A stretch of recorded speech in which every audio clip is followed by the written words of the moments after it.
How could one impulsive decision destroy everything I worked for? I cheated on my husband by using my position as a professor to help a student pass, in a way I'll never live down. When he found out, it set off a chain of events that ended with the legal destruction of my career. Before we dive deeper into this story, I have one small request. Please subscribe, drop a like, comment, and hit that hype button to boost this channel so more people can discover these incredible stories. My name is Evelyn Stark, and I never thought I'd be here, writing this, explaining the choices I made that brought everything crashing down. But here I am, trying to make sense of it all. How did I go from being a respected professor, a wife, a daughter, to a woman with nothing left but regrets and the wreckage of her career?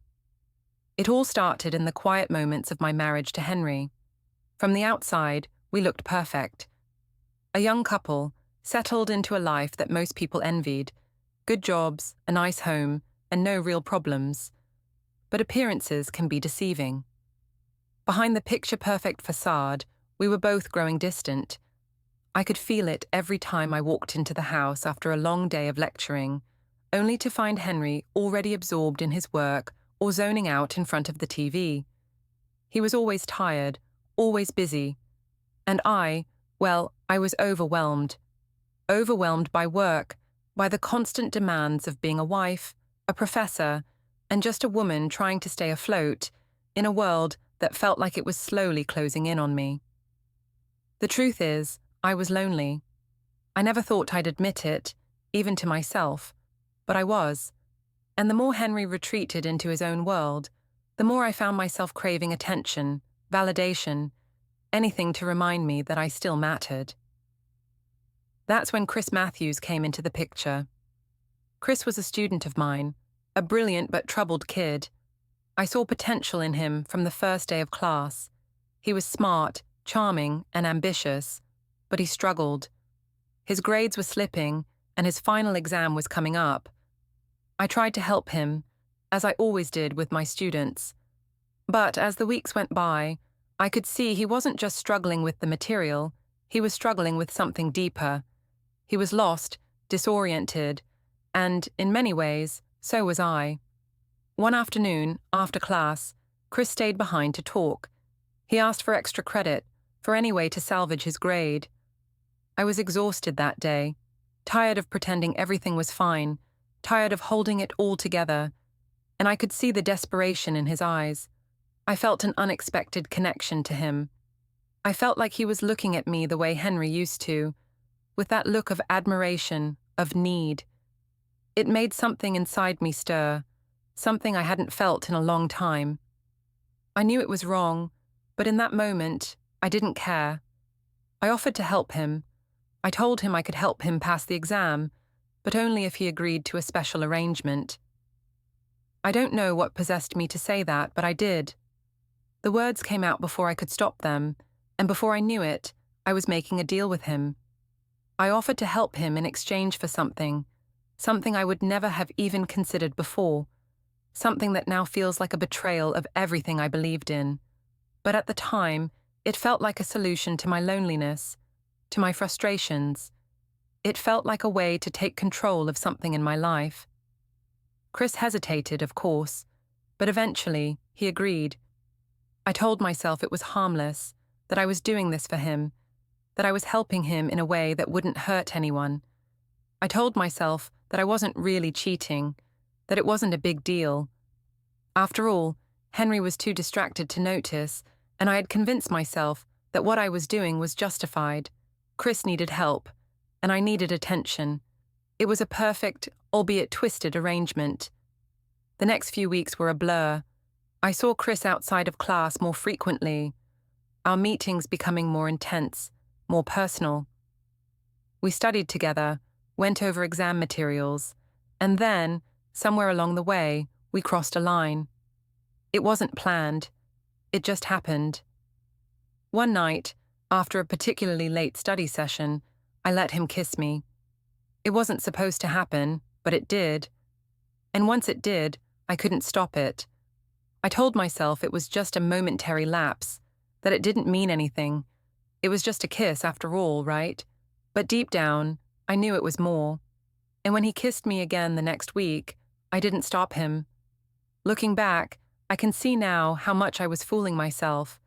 But at the time, I thought I was just doing what I needed to do. I told myself that Henry wasn't giving me what I needed. He didn't pay attention to me the way Chris did. He didn't make me feel desirable. So, I told myself that what I was doing with Chris wasn't really cheating. It was just a way to feel wanted, to feel alive again. Then came the day that would change everything. I was at home one evening, trying to wind down from a long day of grading papers, when Henry walked in. He had this look on his face, something I couldn't quite place. He didn't say anything at first, just dropped his briefcase by the door and walked to the kitchen. But then, as I was sitting at the table, scrolling through my phone, he asked me the question that sent everything spiraling. "Why were you late coming home yesterday?" I froze. I had no idea what to say. I knew exactly what he was asking about. The night before, I had met Chris to go over some study materials for his final exam. It was late by the time we finished, and when I came home, Henry was already in bed, oblivious to where I'd been. I told him I had stayed late at the office, that I was working on some grading and didn't want to rush through it. I could see the doubt in his eyes, but he didn't press. He just nodded, his face unreadable. And in that moment, I felt the weight of my actions.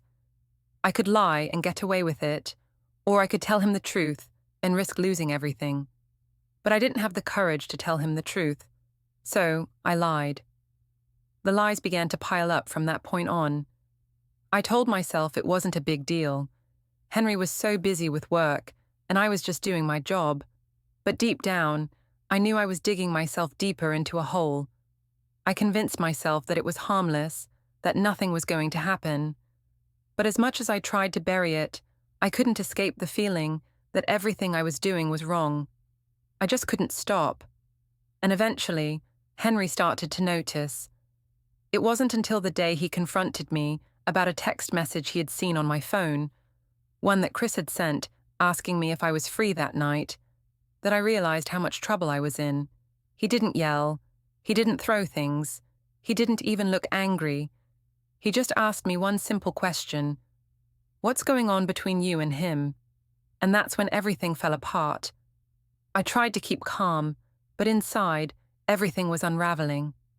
Henry stood there, his arms crossed, his face a mask of unreadable emotion. I could feel the tension between us thickening, pressing down on me with every passing second. I opened my mouth to respond, but no words came. What could I say? How could I explain everything I'd done without completely destroying him? I hadn't planned for this. I hadn't planned for him to find out, to see the cracks in our marriage, to see how far I'd gone. I could have told him the truth, but I didn't. Instead, I said the first thing that came to mind, something that I thought would calm him down, something that would deflect from the real issue. "It's not what you think," I said, my voice shaking slightly. "It's just a student. I'm helping him out, that's all." Henry didn't move. He didn't flinch. He just looked at me, his eyes narrowing slightly. I could tell he didn't believe me, but he didn't say anything. He didn't have to. His silence said everything. "I don't know what you're talking about," I added quickly, trying to act innocent, trying to act like nothing had happened. "It's just a misunderstanding. You know how I am with my students. I'm just trying to help him pass the class, that's all." I could see his jaw tighten. The longer I spoke, the more I could feel the walls closing in around me. It was getting harder to breathe, harder to hold the act together. The lies were piling up, and I was stuck in the middle of them, too far gone to back out. "Evelyn," he said, his voice low and measured, "I'm not stupid. Don't lie to me." I opened my mouth to say something, anything, but the words caught in my throat. This wasn't how I'd imagined it. In my mind, I had always been the one in control. I had always been able to talk my way out of situations, convince people that I was right, that I knew what I was doing. But now, standing there in front of Henry, I realized how powerless I truly was. He wasn't buying any of it. And the worst part was, I knew he had every right not to. I had been so sure of myself, so confident that I could handle this. But now, as his gaze burned into mine, I realized how foolish I had been. He didn't look angry, at least not in the way I expected. He just looked defeated, as if he had already accepted what was happening, even though he didn't want to. "You need to tell me the truth," he said quietly. "Now." I swallowed hard. I knew I couldn't keep lying, but how could I admit what I had done? How could I tell him the truth when I was still trying to convince myself that it wasn't as bad as it seemed? I took a deep breath, my chest tight with guilt, and finally, the truth spilled out. Chris and I, we've been meeting outside of class. I helped him with his exam. In exchange, I don't know. I wasn't thinking, Henry. I was just so tired of feeling invisible. I didn't think it would go this far. I could see his face change as I spoke. The anger I had been bracing for didn't come. Instead, it was a quiet kind of sadness, the kind that cuts deeper than any yell or scream ever could. "Invisible?" he repeated, his voice barely above a whisper. "Is that how you see yourself?" I nodded, suddenly feeling small. I didn't mean to hurt you. I just wanted to feel something again. I didn't think it would matter. I didn't think you'd care." His eyes softened for a moment, but then something else flickered in them. I couldn't read it, but I could feel the shift. He wasn't just hurt anymore. He was calculating, thinking, planning. I could see it in the way his jaw clenched, the way his hand tightened into a fist at his side. "You thought I wouldn't care?" he asked, his voice low. "After everything we've built, after everything we've been through?" No, I thought maybe you were too distracted to notice," I admitted, my words tumbling out before I could stop them. "I thought maybe it wouldn't matter because you were so busy with your work and—" "That's not the point, Evelyn," he cut me off, his voice rising for the first time. "The point is that you lied. You broke my trust. You went behind my back and did something you knew was wrong. And now you're standing here acting like it was just some small mistake." I flinched, and his words hit me like a slap. I wanted to argue, to defend myself, but I knew he was right. There was no way to justify what I had done. There was no excuse for betraying him like that. I had let everything slip through my fingers, all because I was too selfish to see the consequences of my actions. Henry stared at me for a long moment, his face unreadable. I wanted to reach out, to beg him to forgive me, to make it right. But I knew it was too late for that. He had already made up his mind. I could see it in his eyes. He wasn't angry anymore. He was done. "I don't know what to say to you, Evelyn," he said quietly, almost to himself. "I don't know if I can look at you the same way after this." His words cut through me, sharp and final. He wasn't just hurt, he was done. And the worst part was, I had no one to blame but myself. I opened my mouth to speak, but nothing came out. The weight of everything that had happened was too much to bear. The guilt, the shame, the realization that I had destroyed everything that mattered to me. It was all too overwhelming. I had pushed him too far, lied too much, and now there was no turning back. Henry turned away from me, his footsteps heavy on the floor as he walked out of the room. "I need some space," he said over his shoulder. "We'll talk about this later." But I knew there was no later. The damage had been done, and there was nothing I could do to fix it. I stood there, frozen, unable to move. The silence in the house felt suffocating, as if the walls were closing in around me. My heart pounded in my chest, and I felt like I was drowning in the mess I had created. I had thought I was doing something harmless. I had told myself it was just a momentary lapse, that it didn't matter. But now, with Henry walking away, I realized how wrong I was. It mattered more than I could ever have imagined. As the minutes ticked by, I sat there, consumed by the weight of my actions. I had betrayed him in the worst way possible, and now I was going to have to face the consequences. But deep down, I already knew the truth. I had lost him, and there was nothing I could do to get him back. The silence in the house felt suffocating. I stood there in the living room, unable to move, unable to make sense of what had just happened. Henry had walked away, and now all I could hear was the thumping of my own heart. It was like everything I had worked so hard to build, my marriage, my career, my life, was crumbling in front of me, and there was nothing I could do to stop it. I walked into the kitchen, staring at the empty space where Henry's mug had been just moments ago. 2 mugs, always together, always in sync. Now his was gone, and mine sat alone, cold and untouched. The weight of the situation pressed down on me, and I could feel the panic rising. I had no idea how to fix this. I had no idea what to do next. I picked up my phone and checked the messages, hoping for some distraction, some small comfort. I didn't want to think about what had just happened. I didn't want to confront the reality of it. But when I opened my messages, I saw something that made my stomach drop. A text from Chris. It was brief, but it was enough to send my mind into overdrive. "Chris, are we still good for the study session tonight? I could really use your help with the exam prep." I stared at the text, my fingers trembling as I hovered over the screen. What was I doing? I was still involved with him. After everything that had just happened with Henry, I was still planning to meet Chris. It felt wrong, but I couldn't stop myself from wanting to reply. I wanted to keep everything in my life under control, to pretend that I wasn't falling apart, to hold on to something, anything. But before I could respond, I heard the sound of footsteps approaching. I turned to see Henry standing in the doorway, his face still unreadable. He didn't say anything at first. He just stood there, staring at me with those cold, distant eyes. It was like he was a stranger, someone I didn't recognize.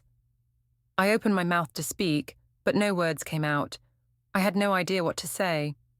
How could I apologize for what I had done? How could I explain why I'd let everything spiral out of control? The truth was, I didn't know. I didn't know how to make it right. I didn't know if it was even possible. "Henry," I finally managed to say, my voice cracking. "Please, just let me explain." He didn't move. "Explain what, Evelyn?" His voice was calm, too calm, like he had already made up his mind. "You're going to explain how you betrayed me, how you slept with a student and thought I wouldn't find out. Or maybe you're going to explain why you're still texting him right now, even after everything." I felt a sharp pain in my chest at his words. It was like a punch to the gut. I had been hoping, praying that I could somehow make him understand, but instead, all I was doing was digging myself deeper. The lies, the betrayal, everything. It was all crashing down around me. "Henry, I don't know what to say," I stammered. "I didn't mean for this to happen. Everything got so messed up, and I didn't know how to fix it." "You didn't know how to fix it?" Henry repeated, his voice rising. "You've been lying to me for weeks, Evelyn. You've been hiding things from me, keeping secrets, and now you expect me to just... What? Forgive you? Pretend like it didn't happen?" "I'm sorry," I whispered, my voice barely audible. "I'm so sorry. I never wanted to hurt you. Everything felt like it was slipping away, and I didn't know how to hold on to anything anymore." He shook his head, taking a step back. "You don't get it, do you? It's not about holding on to something, Evelyn. It's about trust. It's about respect.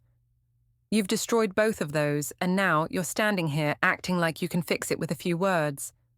But it doesn't work like that. You've broken me. You've broken everything." I could feel the tears welling up in my eyes, but I refused to let them fall. I couldn't cry. Not now. Not in front of him. Not when everything I had done had led to this moment. I had no one to blame but myself. "Please," I begged, my voice desperate. "Please, Henry, don't leave me. I can fix this. I'll do anything. Just don't walk away." He stared at me for a long moment, his face a mask of cold detachment. "You don't get it, Evelyn. It's not about fixing it. It's about what you've done. And I don't think I can ever look at you the same way again. Not after this." His words hit me like a tidal wave, sweeping away everything I had once believed. All of a sudden, the walls felt like they were closing in, and I couldn't breathe. I had thought I could control the situation. I had thought I could manipulate my way out of it, convince Henry that it was just a mistake, that it wasn't as bad as it seemed. But now I saw the truth. It was too late. I had ruined everything.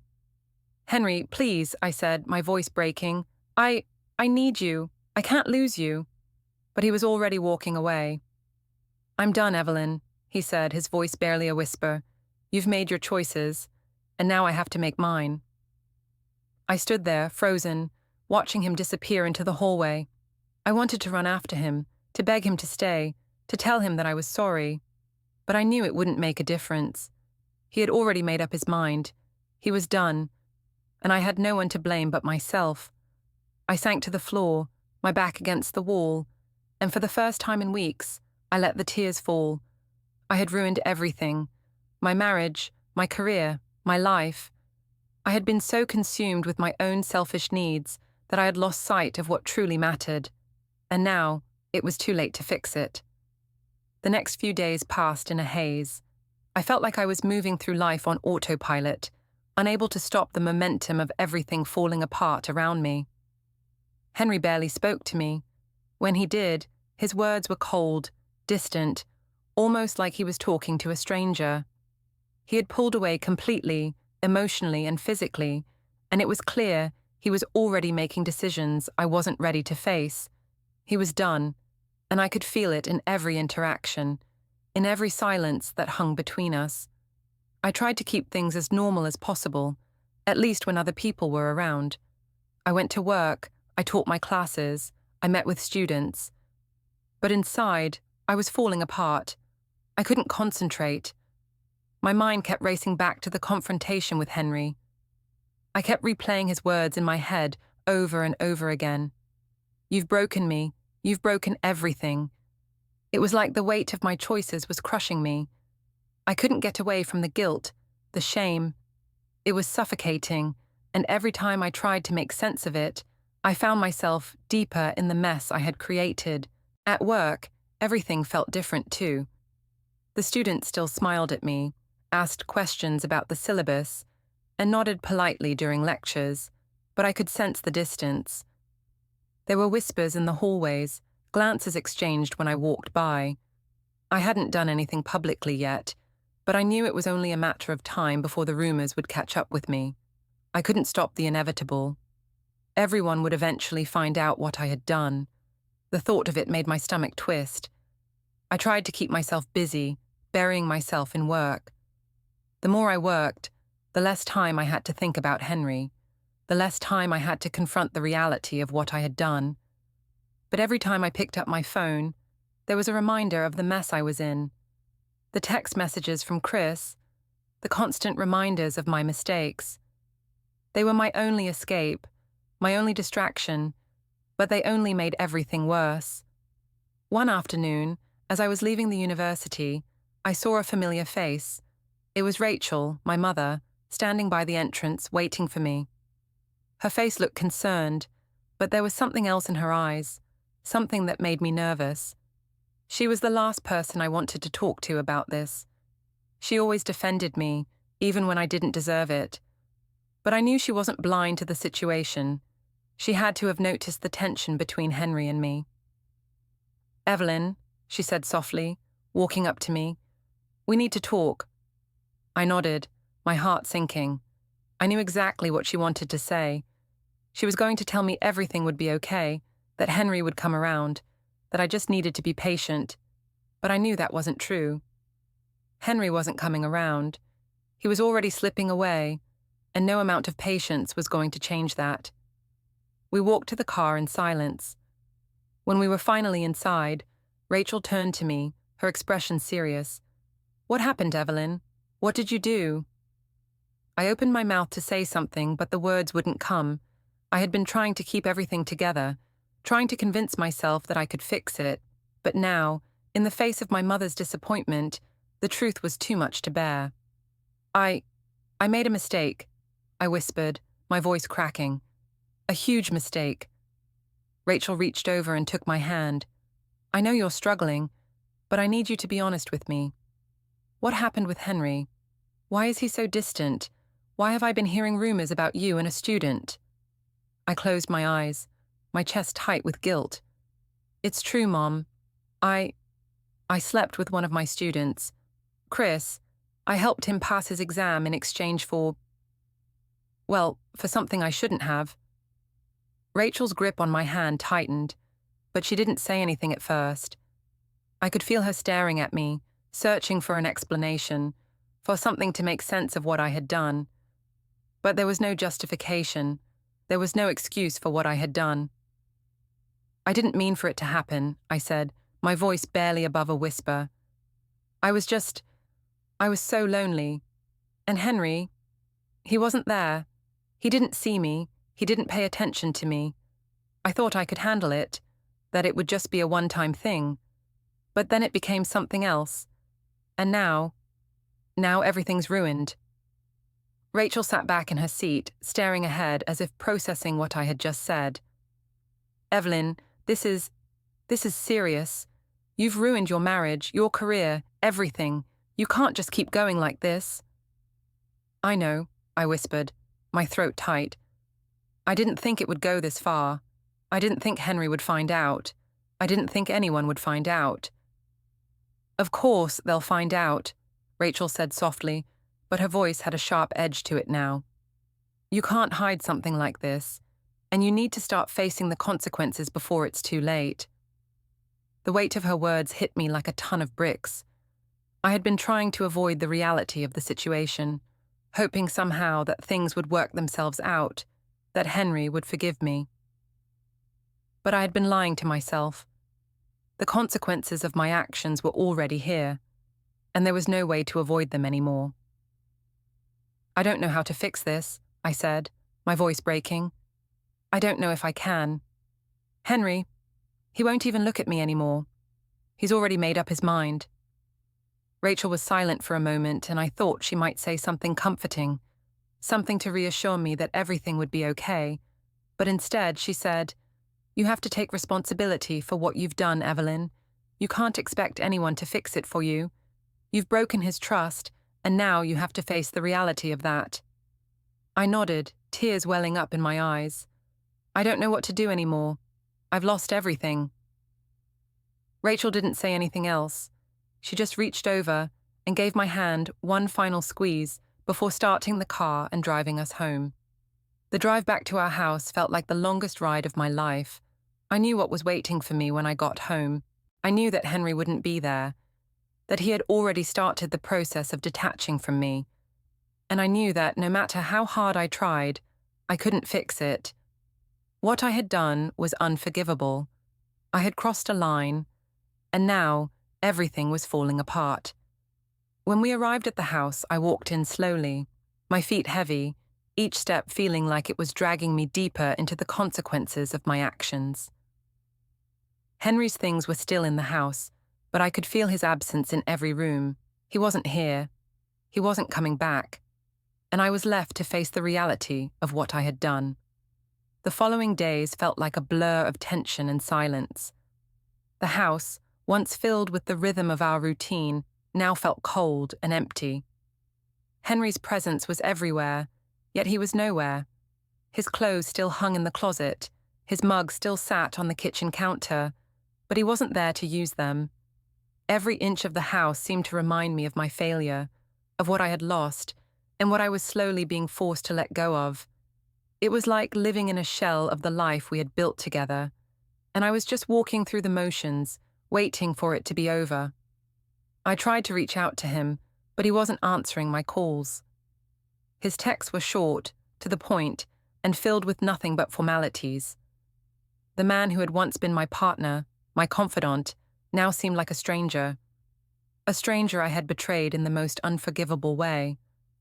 It wasn't just Henry's distance that weighed on me. The guilt gnawed at me, sharper than I expected.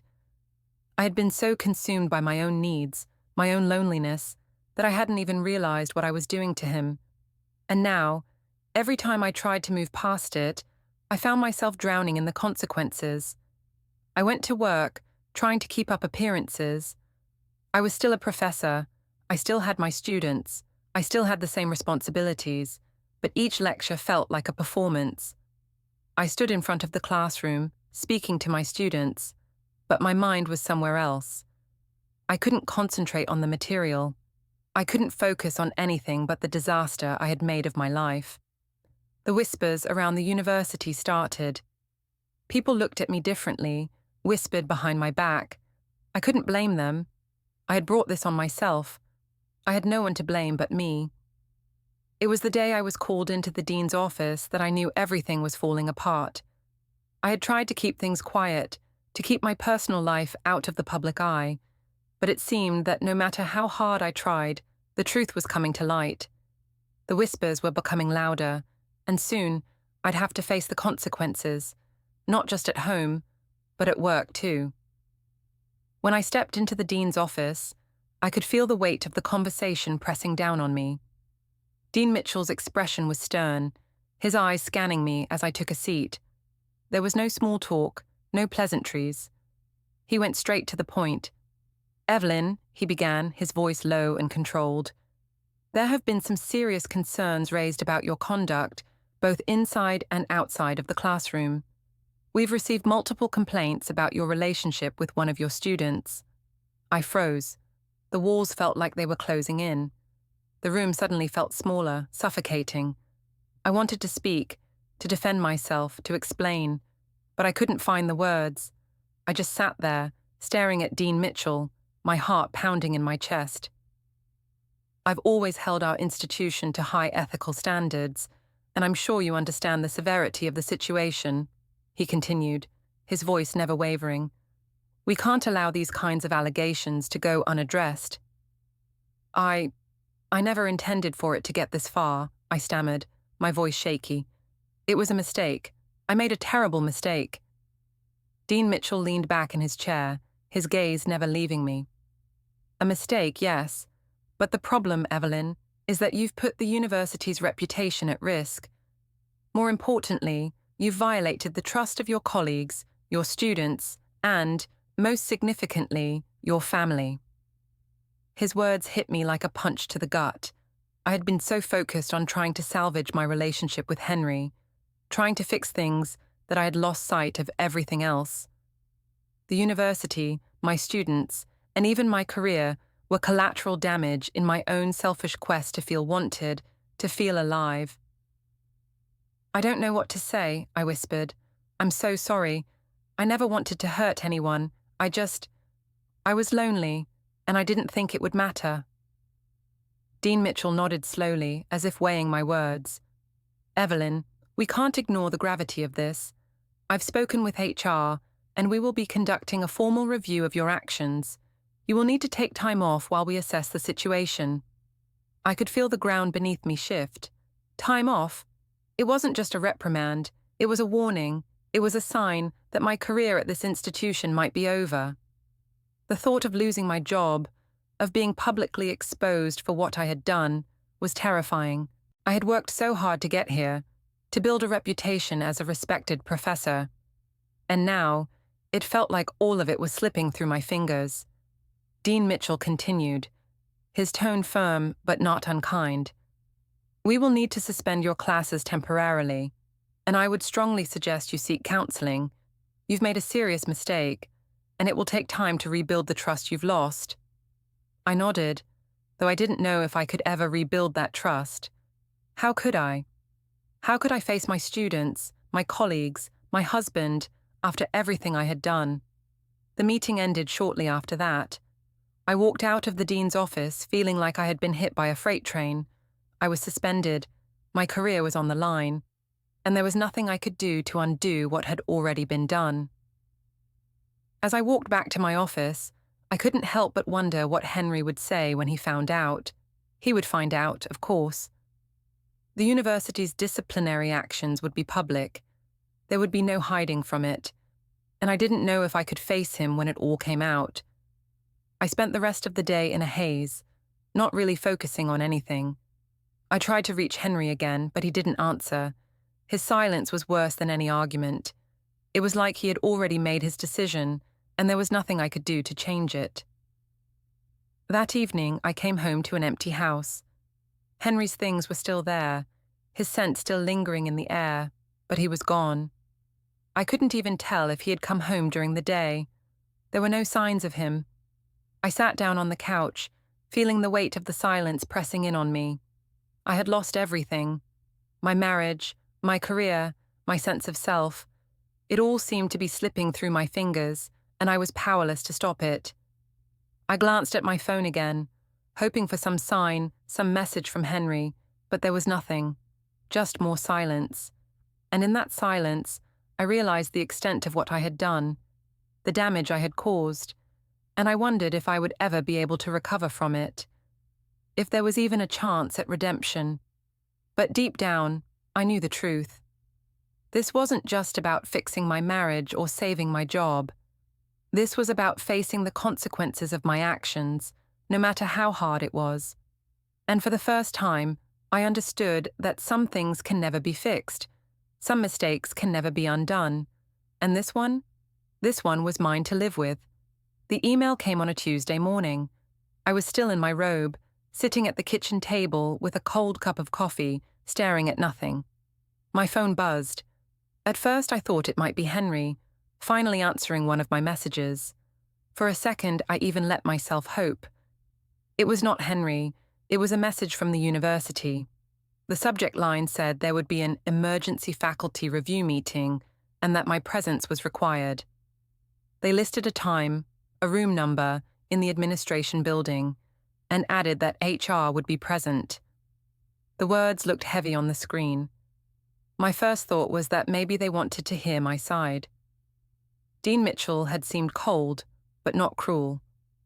I told myself this might be a chance to explain everything, to ask for a second chance. I repeated that idea in my head until it sounded almost true. I showered, dressed carefully, chose a conservative blouse and blazer, like that would somehow make me look more serious, more professional, less like a woman who had traded grades for attention. I put on light makeup to hide the dark circles under my eyes. When I looked in the mirror, I barely recognized myself, but I told myself I still looked like a professor. I clung to that. The campus felt different when I walked across it. Students moved in small groups, talking and laughing, but I felt like there was a glass wall between us. A few of them glanced at me. One girl nudged her friend and looked away quickly when I met her eyes. I told myself I was imagining it.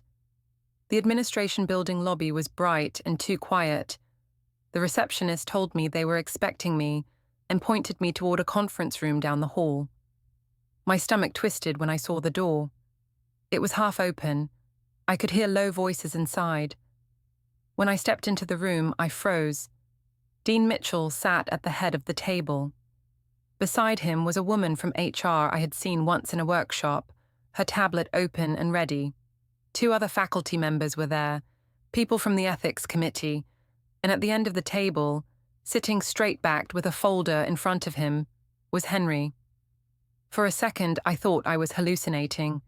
My brain refused to accept it. My husband, in this room, with them, the same calm face, the same neat shirt, but not the same man. Not my partner. Not here. He did not look at me at first. He just adjusted the folder like everything was already decided. Someone asked me to sit. I did. My legs felt weak. I tried to catch Henry's eye, but he kept his gaze on the table. A part of me wanted to scream at him for being here, for bringing our private life into this room. Another part of me knew exactly why he was here. Dean Mitchell began to speak. He said the committee had reviewed new information. He said they now had more than rumors and complaints. They had evidence. He said a formal investigation had been opened into my conduct with a student, and that I was present to hear the findings and the decision. My hands shook under the table. I asked what evidence they were talking about. My voice sounded small, far away, like it belonged to someone else. The HR woman said they had copies of messages between me and Chris.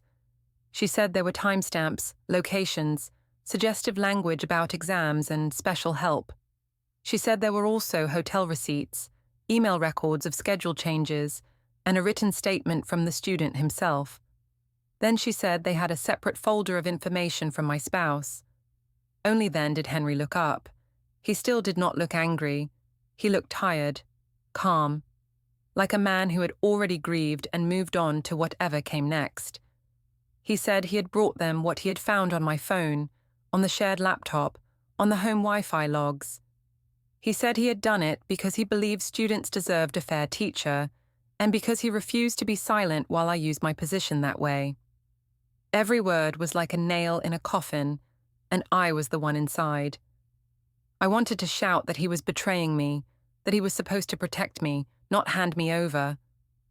I wanted to say he was being dramatic, that this was a private marriage issue, not a public case. The words rose in my throat, but when I looked around the room and saw their faces, I knew nothing I said would change anything. The ethics committee member explained that sleeping with a student and tying grades to that was not just immoral. It was a serious violation of policy and could be considered abuse of power. He said the university had a duty to act. He said they had also consulted legal counsel about their options. I tried to defend myself. I said I had been under stress. I said it had been a mistake, that it was not a pattern, that Chris was an adult and had agreed. I said people in other departments did worse things and never got caught. I heard myself say these things and hated how weak they sounded, but I could not stop. Henry watched me calmly as I blamed everything except myself. Finally, Dean Mitchell folded his hands and said the decision had been made. He said I was being terminated from my position effective immediately for gross misconduct.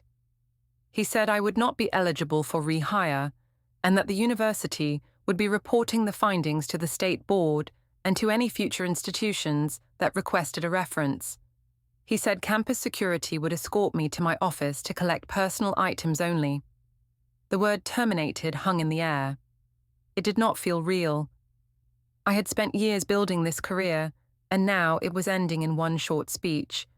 They slid an envelope toward me. Inside was the official letter, full of legal phrases and policy numbers. My name looked strange on the page, like it belonged to some other person whose life I was borrowing. I turned toward Henry, finally finding my voice. I asked him how he could do this to me, how he could sit there and let them destroy me. I told him he was ruining my future out of spite. I told him a good husband would have kept this between us. He said quietly that a good husband did not cover up crimes at his wife's job. He said he had every right to protect himself and to protect others from my choices. He said he had not shouted, had not hurt me, had not tried to ruin me in secret. He had followed the rules, gone to the right people, and let the system do its work. Then he said one last thing. He said he had already filed for divorce. For a second, I could not process it. Then I noticed the second envelope on the table, a different color. The HR woman said a process server had dropped it off. She said it contained the divorce petition and some temporary financial orders. She said it was not her place to discuss those details. My hand shook as I picked it up. My name again, beside Henry's, but this time on a court document. Words about separation, property, accounts. It was all so clean, so official. His revenge was printed in black ink. I wanted to knock the papers off the table, to tear them up, to scream until everyone in the building heard me. Instead, I just sat there and stared at them. Security waited by the door. They asked if I was ready to go to my office. They were polite, professional. This was just another task for them, another day at work. Henry stood, gathered his folder, and walked past me without touching me. As he reached the door, he paused for a moment. He said he hoped I would finally understand that actions have consequences. Then he left the room. I sat at the table with the termination letter in one hand and the divorce papers in the other, and there was nothing left to say.